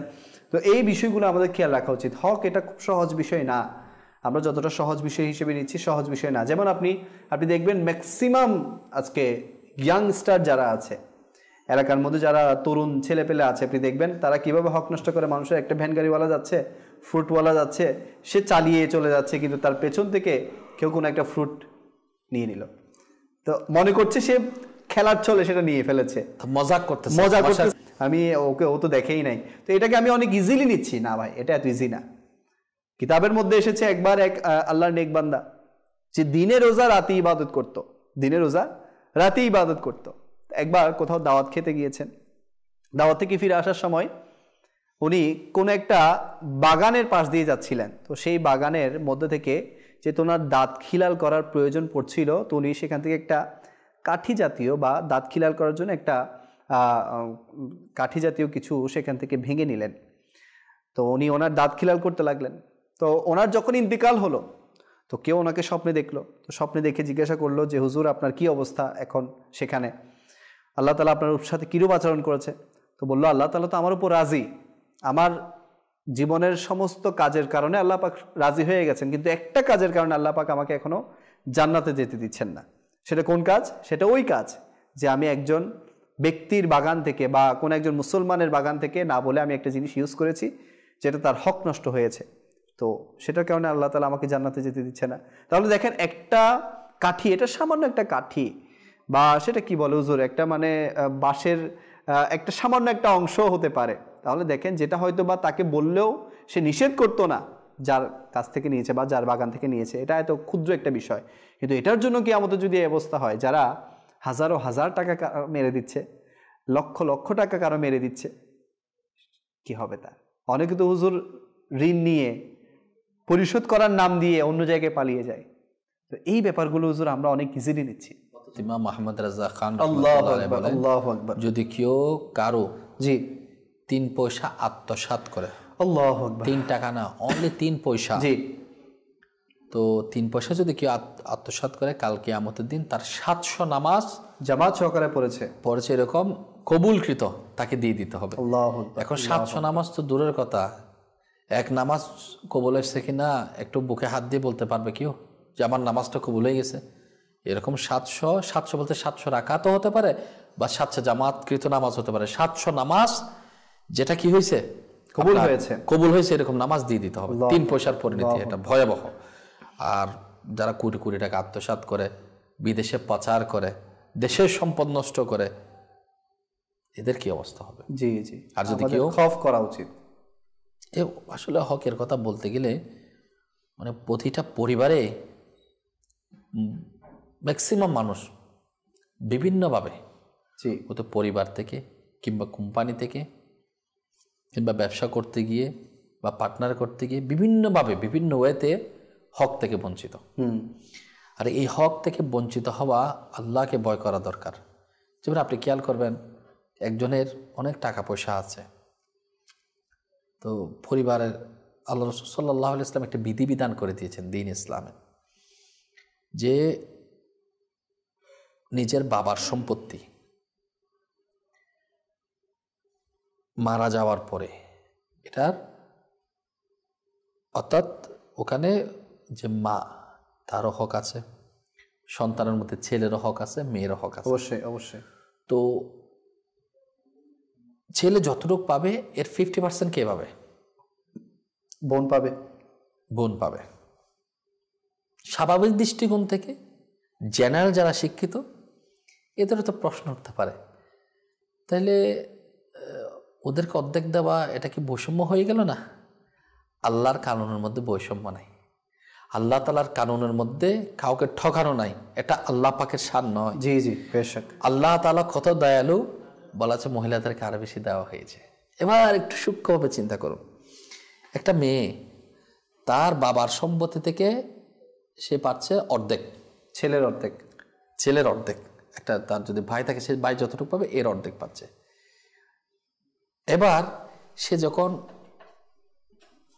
বিবাহিত হয়, যখন বিয়ে দেওয়া হয়, তার স্বামীর অংশ থেকে সে কি পাচ্ছে? অংশ পাচ্ছে। সে তো প্রথমে মোহরানা পাচ্ছে। পালন করো, মোহরানাটা তার হক। জি, তাকে মোহরানা দেওয়া হচ্ছে। লালন পালন করার দায়িত্ব ছিল কার? মা বাবার। এবার মা বাবাকে, ভাই আছে কিন্তু মা বাবাকে বরণ পোষণের দায়িত্ব কিন্তু মেয়ের না, কার? ছেলের। তো ছেলে কেন বেশি পাচ্ছে ওই দিক দিয়ে? তাহলে বরণ পোষণের দায়িত্ব কিন্তু বোনের উপর বাড়তাচ্ছে না। তাকে যখন বিয়ে দেওয়া হয় সে মোহরানা পাচ্ছে, এক। সেকেন্ড হচ্ছে সে যখন স্বামীর কাছে যাচ্ছে, স্বামীর ইন্তেকালের পরে স্বামীর সম্পদ থেকেও সে ভাগ পাচ্ছে। জি, অবশ্যই। যদি ওভারঅল ট্রাই করেন, আপনি যদি একটা ক্যালকুলেট করেন, কোনো অংশে একজন মহিলা ঠকছে না, বরঞ্চ আল্লাহ তাআলার বিধিবিধান হকের মধ্যে সে একজন পুরুষের চাইতে আরো ভালো পাচ্ছে। জি, অবশ্যই, ভালো পাচ্ছে, কারণ তাদেরকে কেন ভরণ পোষণের দায়িত্ব? কারণ শারীরিকভাবে তারা দুর্বল, তারা ভরণ পোষণের দায়িত্ব নিতে পারবে না। তো তাদেরকে আল্লাহ তাআলার বিধিবিধানের মধ্যে যে ছেলে মানুষ কেউ বলতে পারবে না যে আমি সব কাজ, আমার বোনকে না খাওয়াচ্ছে না, কারণ আল্লাহ তাআলার বিধিবিধান তার উপর ফরজ করে মা বাবাকে দেখাশোনা, এটা একজন সন্তানের জন্য তার মা বাবাকে, বৃদ্ধ মা বাবাকে দেখাশোনার দায়িত্ব আছে। তাহলে দ্বীন ইসলাম কত সুন্দর ফিউর করে বলে দিচ্ছি। এরপর দেখবেন সে যখন দেখা যাচ্ছে কি তার বাবার অংশ থেকে পাচ্ছে, স্বামীর অংশ থেকে পাচ্ছে, মোহরানা পাচ্ছে, একটা সুন্দর সলিউশন। কিন্তু বর্তমান প্রেক্ষাপটে মানুষ কিভাবে টকছে, অনেক সময় দেখবেন অনেকের বেটি এত বেশি আছে, আল্লাহ তাআলার দয়া মেহেরবান, বেটি হচ্ছে নিয়ামত। জি, তাদের বিবাহ আল্লাহ রাসূল সাল্লাল্লাহু আলাইহি ওয়াসাল্লাম বলছেন যৌতুক মুক্ত বিবাহ শাদীর ব্যবস্থা করতে বলছে। অলিমাওয়ালা, অলিমা করবে, সামর্থ্য অনুসারে অলিমা করবে। কিন্তু মহিলাদের জন্য এখন দেখবেন মেয়ে হয়েছে 2টা 3টা, বাবার সম্পত্তি থেকে এত বেশি তাদেরকে ইনভেস্ট করা হচ্ছে। তাদেরকে মানুষ করাটা মা বাবার দায়িত্ব, কিন্তু বিবাহ দিবে যৌতুক দিয়ে না। এত বেশি তাদেরকে মানুষ মনে করে 8 লাখ 10 লাখ একটা মেয়ের পিছনে। যদি ভাই ছোট হয় অনেক সময় গিয়ে তাকে লেখাপড়া করার জন্য, তার পাশে একটা ইনভেস্ট করার জন্য দেখা যাচ্ছে মা বাবার অর্থ থাকছে না। এখন মা বাবাও চিন্তিত, এদেরকে তো সসম্মানে বিয়ে দিতে হবে। কিন্তু বিবাহ পদ্ধতি, দ্বীন ইসলাম কি পদ্ধতিতে বিবাহ দিতে বলেছে, সেটা ওই যে নলেজ না থাকার কারণে, ইসলামী নলেজ না থাকার কারণে সে কি হয়ে যাচ্ছে, এদিক সেদিক করে ফেলতেছে। সেজন্য আবার যখন ভাই দেখা যাচ্ছে অনেক সময় আমরা অনেকে বলেন একদিকে তো নারীরা বঞ্চিত হচ্ছে বাবার সম্পত্তি থেকে, তাদেরকে অনেকে দিচ্ছে, অনেক ভাই আছে এমন পহর করে তাদেরকে সম্পত্তি চ্যুত করতেছে, তাদেরকে দিচ্ছে না। স্বামীর ভাগ কবে স্বামী থেকে পাবে, একদিকে বঞ্চিত হচ্ছে। অনেকে মোহরানাটা আদায় করে না, নারী জাতি কিভাবে তার হক থেকে বঞ্চিত হচ্ছে, একটা খেয়াল করে। আবার অনেক সময় দেখা যায় এত বেশি মেয়ে পাচ্ছে, অনেক ছেলে তার বলারও কেউ নেই, এ বিষয়ে কোনো ওয়াজ কালামও হয় না যে একজন সন্তান সে কিভাবে, ছেলে সন্তান সে কিভাবে বঞ্চিত হচ্ছে পদে পদে। দেখা যাচ্ছে বাবার সম্পদ থেকে একটা বড় অ্যামাউন্ট তার বোনের পিছিয়ে ইনভেস্ট হয়েছে বিবাহ দিতে গিয়ে, যেটা দ্বীন ইসলাম সামর্থ্য করে না। আপনার পয়সা ঠিক আছে, কিন্তু আপনার যেহেতু 2-3টা সন্তান আছে, তাদের পক্ষে তো আপনার খেয়াল রাখতে হবে। খেয়াল না করে কোনো একজনের জন্য আপনি নিজের মতো করে দরিয়া দিয়ে দিলেন, আর একটার ব্যাপার আপনার খেয়ালই নেই। অনেক সময় দেখা যাচ্ছে কি আবার ওই বোন এসে বলতেছে কি বাবার সম্পত্তি থেকে আল্লাহর কারণে হিসেবে তো সে ভাগও পাচ্ছে, তাহলে সে ভাগও পাচ্ছে, বাবার ইনভেস্ট তার প্রতি সব চলেই গেল। তাহলে একটা যদি আপনি খেয়াল করেন, হক থেকে ওই সন্তান, ওই ছেলে সন্তান বঞ্চিত হলো না অনেক দিক দিয়ে। অবশ্যই অনেকে লেখাপড়া করার জন্য চাচ্ছে, অনেকে ব্যবসা করার জন্য ইনভেস্ট কিন্তু পাচ্ছে না, কারণ সে সাপোর্ট দেওয়ার মানে নেই। সে একজন মা বাবাকে খেয়াল করতে হবে, আমি আমার মেয়েকে লালন পালন করব ইসলামী শরীয়ত পদ্ধতি অনুসারে, আমি আমার সন্তানকে লালন পালন করব ইসলামী শরীয়ত পদ্ধতিতে, যাতে করে আমার মতো থেকে কোনো বৈষম্য কিংবা আমার পক্ষ থেকে এমন কোনো আচরণ না হয় যাতে আমার সন্তানের কোনো একটা অন্তরের মধ্যে আঘাত নিয়ে থাকে যে আমার বাবা আমাকে এটা করে দেয় না, কারো হক যাতে নষ্ট না হয়, কোনো সন্তানদের হক যাতে নষ্ট না হয়। খুব সুন্দরভাবে আমাদেরকে বুঝিয়ে দিয়েছেন যে একটা সন্তানের, ছেলে বা মেয়ে সন্তানের হকের ব্যাপারে কোন বিষয়ের ব্যাপারে খেয়াল রাখা উচিত। আল্লাহ পাক আমাদের সবাইকে বুঝার তৌফিক দান করুন। কিছু কল দর্শক আপনাদের আছে, আসুন সেই কলগুলো আমরা আমাদের অনুষ্ঠানে শামিল করি। জি, আমি সাভার আশুলিয়া থেকে বলছিলাম, আমি শাহাদত হোসেন আরিফ। আমি আপনাদের চ্যানেলের নিয়মিত একজন দর্শক হিসেবে হুজুরের কাছে দোয়া চাচ্ছিলাম আমার মেয়ের জন্য। আল্লাহ পাক আপনার সমস্ত নেক জায়েজ দোয়াকে কবুল করে নিক। জি, নেক্সট কল। নওগাঁ থেকে মোহাম্মদ ফজলুল হক বলছিলাম। জি, আপনাদের চ্যানেলে আমি সবসময় দেখি, এই যে এখনো দেখতেছি, খুব ভালো লাগে। তো আমার ফ্যামিলির জন্য একটু দোয়া করবেন, আমার ছেলের জন্য একটু দোয়া করবেন, ওর জন্য সহি সালামতে আল্লাহর রাস্তায় চলতে পারে। মাশাআল্লাহ, এই তো এটাই হচ্ছে সন্তানের হক। হ্যাঁ, মা বাবা দোয়া করবে সন্তানের জন্য, এটা হচ্ছে সন্তানের হক। তো দোয়া করা, মা বাবারা দোয়া করা, এটাও কিন্তু উচিত। কেননা মা বাবার দোয়ার কারণে অনেক সন্তান অনেক উপরে চলে যায়। আবার অনেকে কিন্তু মা বাবারা কি করে, যে কোনো একটা দেখতেছে উঁচু নিচু সন্তানের, হুট করে তাকে অভিশাপ দিয়ে দেয়, সেটা পরবর্তীতে তাকেই ফেস করতে হয়, মা বাবাকেই ফেস করতে হয়। আমি কি করলাম, আমার বদদোয়ার কারণে আমার ছেলে মেয়ের আজকে এই অবস্থা। তো দোয়া করা উচিত সন্তানের হকের ব্যাপারে, এটাও একটা আছে যে দোয়া করা উচিত। জি, নেক্সট কল। কিশোরগঞ্জ চ্যানেল দেখতেছি, শুনতেছি, আমার জন্য একটু দোয়া করবেন। মাশাআল্লাহ, কিশোরগঞ্জ জেলা থেকে, মাশাআল্লাহ, আল্লাহ পাক আপনার সমস্ত নেক জায়েজ ফরিয়াদকে কবুল করুক। Next call. মাহতাবউদ্দিন সরকার। জি, আমি মাদানী চ্যানেল শুনতেছি এবং দেখতেছি, আলহামদুলিল্লাহ আমার খুব ভালো লাগছে। দোয়া করবেন আমি যেন মাদানী চ্যানেলের সাথে থাকতে পারি জীবনভর। আল্লাহ পাক তৌফিক দান করুক, আল্লাহ পাক কবুল করুক। আরও অনেকজনকে, আরও আপনার যারা পাড়া প্রতিবেশী আছে বা বন্ধু মহল আছে, এনাদেরকেও দাওয়াত দিবেন মাদানী চ্যানেল দেখার। ইনশাআল্লাহ আপনার আশেপাশে মদিনা মদিনা হয়ে যাবে। Next call. আমার নাম ফজলুল হক, নেত্রকোনা জেলা। জি জি জি, মাদানী চ্যানেল অনুষ্ঠান তো আমরা দেখি, আল্লাহ রহমতে পরিবার লইয়াই মনে খুব তৃপ্তি লাগে, শান্তি লাগে। মাশাআল্লাহ মাশাআল্লাহ। তো দর্শকবৃন্দ দেখছেন অনুষ্ঠান ম্যানার্স, এবং এই অনুষ্ঠানে আমরা আলোচনা করছিলাম হক নিয়ে। তো আমরা আলোচনা অনেকটুকু করেছি। তো একজন মুসলমানের অপর মুসলমানের প্রতি 6টি হক আছে। সেখানে সর্বপ্রথম যে হকের ব্যাপারে আলোচনা করা হচ্ছে মুসলিম শরীফের হাদিস শরীফ, যে একজন মুসলমান আরেক মুসলমানকে দেখলেই সালাম দিবে। মাশাআল্লাহ। আজকে তো সালাম আমরা দিই না, মনে করি আমি বড়, আমাকে সালাম দিবে, আমি হুজুর, আমি আলেম, আমি আল্লামা, আমি খতিব, আমাকে সালাম দিবে, আমি কেন সালাম দিব? জি হুজুর। সালাম এটা তো প্রথম হক, তো এটা আদায় করা উচিত। অনেক সময় এটা নয় যে স্ত্রী স্বামীকে সালাম দিবে, স্ত্রী স্ত্রীর জায়গায়, সন্তান সন্তানের জায়গায়। প্রথমত মুসলমানের ব্যাপারে বলা যায়, এখানে কোনো পার্সন বলে নাই। তো মুসলমান হিসেবে সন্তান তার বাবা মাকে, বাবা মা তার সন্তানকে, স্বামী স্ত্রীকে, স্ত্রী স্বামীকে, অফিসার তার অধীনস্থকে, কর্মচারীকে, কর্মকর্তাকে, এবং কর্মকর্তা কর্মচারী তার বসকে সালাম দেবে। এটাই হচ্ছে স্বাভাবিক নিয়ম। এটার জন্য যদি বলে না আমি বস, আমি সালাম নেওয়ার জন্য বসে থাকবো, এমনটা ইসলামের সৌন্দর্য নেই। ইসলামের সৌন্দর্য হচ্ছে আগে থেকে সালাম দেওয়া। এরপর যেহেতু হকের ব্যাপারে বলছেন, আরেকটা হকের ব্যাপারে বলি, সেটা হচ্ছে আপনি খেয়াল করবেন, স্বামী এবং স্ত্রী একে অপরের হকের ব্যাপারে অনেকে এগুলো জানে না। বিবাহ করবে, বিবাহ দিয়ে দিচ্ছে মেয়েকে, অনেকে বিবাহের উপযুক্ত সে বিয়ে করতেছে, কিন্তু স্ত্রীর হক কি কি তার জানাই নেই। একজন স্ত্রীর প্রথম একটা অনেক হক আছে, হকের মধ্যে একটা হক এটাও আছে, জি, স্বামীর অনুপস্থিতিতে স্বামীর অপছন্দনীয় ব্যক্তিকে তার বিছানায় বসতে না দেওয়া।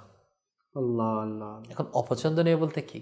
স্বামীর শত্রু এটা না, এটার অর্থ হচ্ছে স্বামীর অপছন্দনীয় বলতে ওই সমস্ত লোক যাদেরকে, যেগুলোকে বেগানা পুরুষ বলা হয়, খালতো ভাই, মামাতো ভাই, জ্যাঠাতো ভাই, ফুফাতো ভাই, যেগুলোর সাথে ওই মহিলার, ওই স্ত্রীর পর্দা করাটা আবশ্যক, ওগুলোকে অপছন্দনীয় লোক বলা হচ্ছে আর কি। এদেরকে স্বামীর অনুপস্থিতিতে স্বামীর বিছানার মধ্যে কি বসতে না দেওয়া। অর্থাৎ এখন তো বর্তমানে না এটা আমার ফুফাতো ভাই, না এটা আমার খালাতো ভাই, আর আমার এসে কথাবার্তা চলতেছে, সে প্রথমেই কি করতেছে, তার স্বামীর প্রথম নম্বর হকটা নষ্ট করতেছে। অনেক সময় দেখা যায় অনেক নিজের স্ত্রীকে, যে এটা আমার দুলাভাই, দুলাভাই তো পর্দা থেকে ঘরের মানুষ বসে আড্ডা দেওয়াতে কোনো সমস্যা নেই, সমস্যা নেই। একটু আড্ডা দাও না, কথাবার্তা বলো, দুলাভাইয়ের সাথে বসে একটু আড্ডা দাও। দুলাভাইকে এখন মেয়ে বিয়ে দিছে, এখন যদি নিজের বউকে যদি দুলাভাইয়ের সাথে একটু আড্ডার মধ্যে যদি না দেয়, কথাবার্তা না বলে, তাহলে বোনের সাথে কিরকম আচরণ হয়, অনেক কিছু দৃষ্টিগত, বাইরে আল্লামা মাওলানা সবকিছু, কিন্তু পর্দার ব্যাপারে কোনো হুকুম হাকাম নেই। অথচ বলা হচ্ছে 3 ধরনের ব্যক্তি, কিতাবের মধ্যে আসছে 3 ধরনের ব্যক্তি যারা জান্নাতের সুগন্ধ পাবেন। আল্লাহু আকবার, আল্লাহু আকবার। আল্লাহ রাসূল সাল্লাল্লাহু আলাইহি ওয়াসাল্লামের দরবারে জিজ্ঞেস করা হলো যে তারা কারা, জি, কোন ধরনের ব্যক্তি যারা জান্নাতের সুসংবাদ পাবে না? তো এদের মধ্যে 3 ধরনের মধ্যে এক ধরনের আসছে এরাই যারা পুরুষের বেশভূষা ধারণী, পুরুষ কিংবা মহিলা। আল্লাহু কবীর। আছে ছেলে, আল্লাহ পাঠাইছে ছেলে, স্টাইল কিসের? মহিলাদের। আল্লাহ বানিয়েছে মহিলা, তারা পুরুষের বেশভূষা ধারণ করছে। হ্যাঁ, পুরুষের বেশভূষা ধারণ আছে, এরকম অনেকেই আছে। আচ্ছা, আর একটা আছে কারা? যারা মা বাবার অবাধ্য। আল্লাহ আল্লাহ আল্লাহ। এরা জান্নাতে খুশবু পাবে না, ঘ্রাণ পাবে না। জি। আচ্ছা, এরপর এরা জান্নাতে যাবে না। আর একটা হচ্ছে দায়ুস। দায়ুসের ব্যাপারে আসছে কে? যে নিজের স্ত্রীকে পর পুরুষের সাথে মেলামেশার ক্ষেত্রে কোনো কি দেয় না, বাধা প্রয়োগ করে না, উন্মুক্ত করে দিচ্ছে। আল্লাহু কবীর। তো পর পুরুষ বলতে কে? অপছন্দনীয় ব্যক্তি বা পরপুরুষ বলতে ওদেরকে বোঝায় খালতো ভাই, মামাতো ভাই, চাচাতো ভাই, হ্যাঁ, এই যেগুলোর সাথে স্বাভাবিক তালতো ভাই, এগুলোর সাথে মানুষ অনেক ফ্রি। না না, এভাবে বলতে বলতে তো এখন কিভাবে চলা দরকার, হয়তো মাদানী চ্যানেলের দর্শক শ্রোতা আপনারাও দেখেছেন, লিয়াকত ভাই আপনিও দেখেছেন। জি জি জি। কারো অসতর্কতা যতই হাজার হোক, বর্তমান প্রেক্ষাপটে এমনও মহিলা পাবেন আপনি, যখন কারো স্বামী মারা যায় সে কিভাবে ইদ্যতটা পালন করে। আল্লাহ, অনেক মহিলাকে দেখবেন এমন ফরজ হয়ে যায় যে সে কাউকে দেখা দিচ্ছে না। আমি নিজে দেখতে পাইছি, আপনি দেখতে পাইছেন এরকম? অবশ্যই অবশ্যই আছে, এখনো আছে। আগে বা সালাম কালাম করতো, অনেক দূর থেকে অনেক ভীত হয়ে গেছে, সে সবসময় একাকিত্ব কিংবা পরপুরুষ যারা আছে তাদের মানে ছায়াও দেখতে চাচ্ছে না, এমন অবস্থা।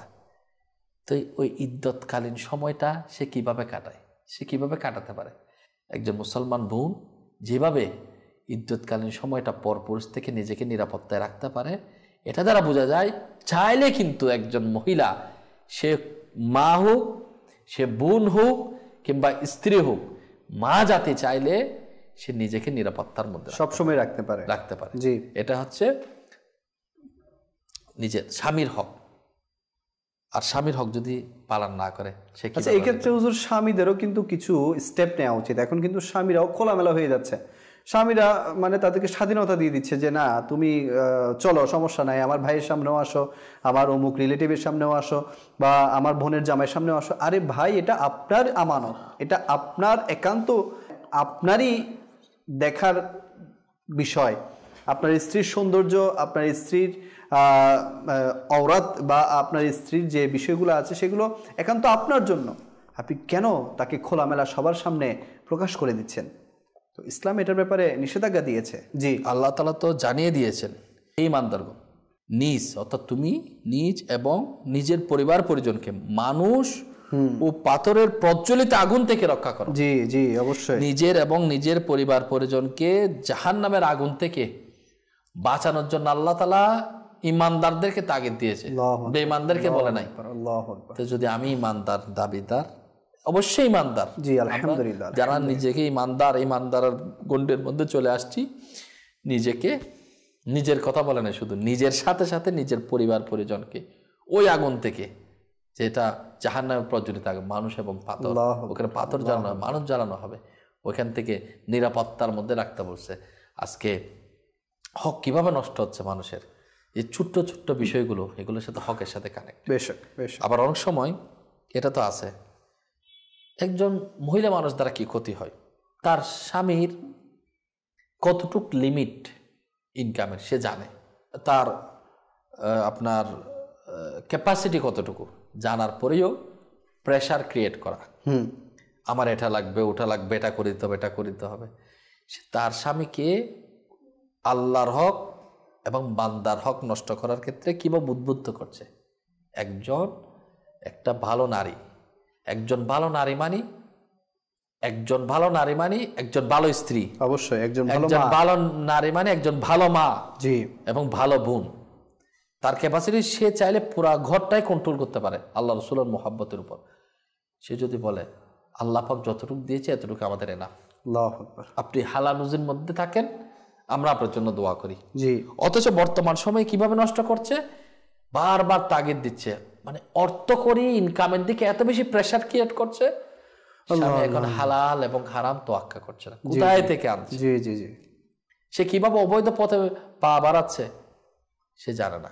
এভাবে একজন অসৎ স্ত্রীর মাধ্যমে একজন স্বামী সে মানুষকে ঠকানো, অর্থাৎ আল্লাহর হুকুম, আল্লাহর হক অমান্য করা, মানুষের হক তালাফি করার ক্ষেত্রে কিভাবে এগিয়ে যাচ্ছে, মানুষের হক তালাফি, প্রতারণা। অথচ আল্লাহ রাসূল সাল্লাল্লাহু আলাইহি ওয়াসাল্লাম আগে জানিয়ে দিয়েছেন এমন একটা সময় আসবে সে নিজের পরিবার পরিজন কিংবা নিকট, বলা হচ্ছে প্রথমে নিকট আত্মীয় কিংবা প্রতিবেশী, নাহলে তার পরিবার পরিজনের মাধ্যমে সে কি হবে, ধ্বংসপ্রাপ্ত হবে, জাহান্নামের কিনারায় পৌঁছে যাবে।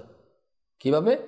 স্বল্প ইনকামের কারণে তাকে তিরস্কার করা হবে, তাকে উপহাস করা হবে, যার ধরুন সে সহ্য করতে না পেরে সে এমন কিছু কাজের মধ্যে লিপ্ত হয়ে যাবে ইনকামের মধ্যে, যেটা আল্লাহর অপছন্দনীয়।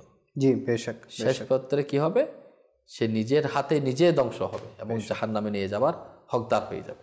আল্লাহ পাক আমাদের সবাইকে বুঝার তৌফিক দান করুক। মাশাআল্লাহ, হক এই সম্পর্কে আলোচনা করতে গিয়ে আজকে আমরা অনেক বিষয়ের উপর আলোচনা করার চেষ্টা করেছি। বিশেষ করে মা বাবার হক কী সন্তানের প্রতি, সন্তানের হক কী মা বাবার প্রতি, এবং স্বামী স্ত্রী, ভাই বোন এবং আত্মীয় স্বজন, এবং সেই সাথে একজন মুসলমানের অপর মুসলমানের প্রতি হক কী। তো আমরা যা আলোচনা করতে পেরেছি, আল্লাহ পাক যদি এগুলো আমাদেরকে আমল করার তৌফিক দান করে, বিশেষ করে আমি প্রত্যেকটা মানুষের হক আদায় করতে সক্ষম হব যদি আমি প্রত্যেকটা কাজ করার আগে, প্রত্যেকটা কদম দেওয়ার আগে চিন্তাভাবনা করে দেই, প্রত্যেকটা কাজ করার আগে চিন্তাভাবনা করে করি, তাহলে ইনশাআল্লাহুল কারীম দেখবেন আপনি অনেক মানুষের হক নষ্ট করা থেকে হিফাজত হয়ে যাবেন। এবং সবচেয়ে বড় বিষয় হচ্ছে আল্লাহ তাআলার হক। আল্লাহ তাআলার হক আদায়ের ক্ষেত্রে আমরা যাতে সচেতন হয়ে যাই, এটা যদি আমরা কামিয়াব হয়ে যেতে পারি, দেখবেন আল্লাহ তাআলা আমাদেরকে অন্যের হক নষ্ট করা থেকে হিফাজতে রাখবেন। আল্লাহ করিম আমাদের সবাইকে হক সম্পর্কে জানার এবং এর উপর আমল করার তৌফিক দান করুক, এবং আজকে যা কিছু আলোচনা হয়েছে এর উপর আমরা যাতে আমল করতে পারি, আল্লাহ পাক সেই তৌফিক আমাদেরকে দান করুক। তো আপনাদের সুস্থতা কামনা করে এখানে শেষ করছি। সাল্লু আলাল হাবিব সাল্লাল্লাহু তাআলা আলা মুহাম্মদ সাল্লাল্লাহু তাআলা আলাইহি ওয়াসাল্লাম। সালাতু ওয়া সালামুন আলাইকা সাইয়্যিদি ইয়া রাসূলুল্লাহ। আমাদের চরাচরণ যেন সুন্দর হয়ে